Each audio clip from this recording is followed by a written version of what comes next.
Anyhow, I'm just having fun. Looks like I'm just having fun drawing on your Now we're going to move into the shape carving, guys. Looks like we had a lot of submissions for that. Shape carving is a process that I use for concept art, usually with the lasso tool, to carve out shadow shapes and describe forms. Recently, I received a lot of great submissions from students practicing their shape carving in the Monster Lab course at proko.com/monsterlab. There was a common issue though that can slow you down and make your designs weaker. Let's go over how to fix that now. Okay, here's Irene's. These turned out pretty cool, dude. It says, I worked on my silhouettes, adding some simple shadows to indicate the details. Okay, these look pretty nice. So what I'd say is, you're trying to show it all because, you know, most of us, we come from the world of rendering and concept art, and really what we want to do is actually throw a lot of this away. You don't need to see a lot of this stuff. Even this whole bone, the shape of your bone in your silhouette is good enough. So do more with less. Same with this guy. So let's push your femurs back. Right here, think about it. The rib cage, this larger mass would be casting a shadow over the spinal column. Push spinal column back in. The spear, you wouldn't see, we don't need to see that behind the body. These parts of the pelvic girdle, will there'd be a cast shadow from the rib cage. This lower part of the tabard, lower part of the shin. This big mushroom cap would be casting pretty good shadow. Again, it looks too much like a hammerhead shark that bulges out. So you see, it's kind of a common theme here. I'm actually like undoing your work. You don't have to do as much as you think you need to do.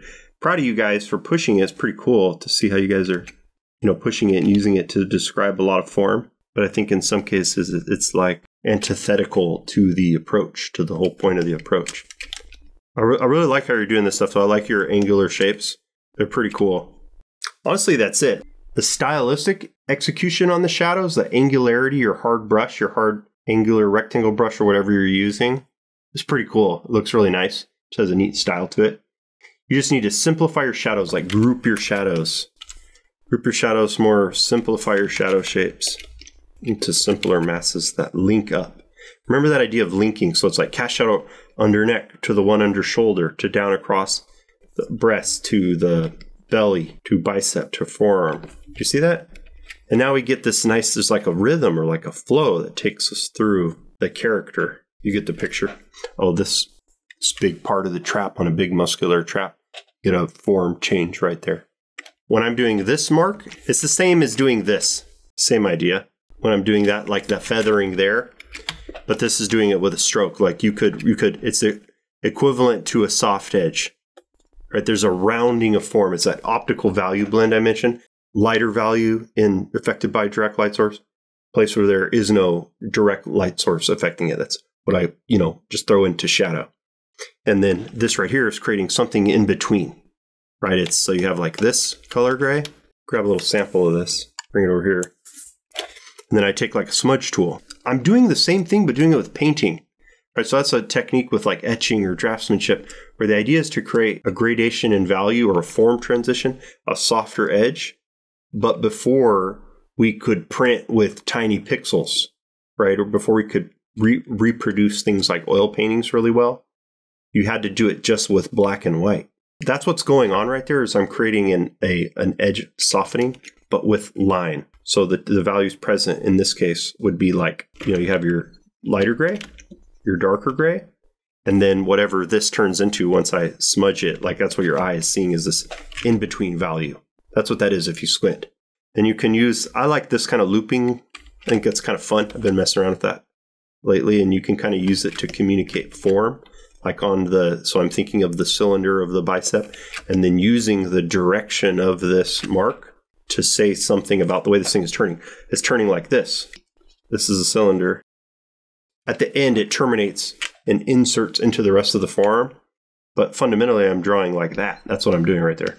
That muscle mass. Same here. So there's another cylinder, right? To communicate the volume, I'm showing that cylinder is rolling over.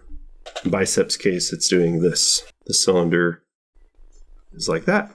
If you wanted to really simplify what's going on with the bicep right here, or break up into smaller parts, let's say here actually, right? So those are the cross contours.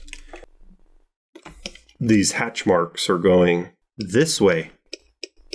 You can do them individually, But there's something about this, I don't know, this sort of squiggle. I just think it's fun. It has some energy in it. But you could do the same thing with the feathering that I've showcased before in demos, this deal. It's the same idea. Like you look at a lot of comic artwork and Mike Mignola's stuff, he does this. A lot of artists do that. Not that that's something you kind of do, but it is an interesting sort of like textural additional element because right now your strokes are so simplistic. Those angular strokes, it's a cool look.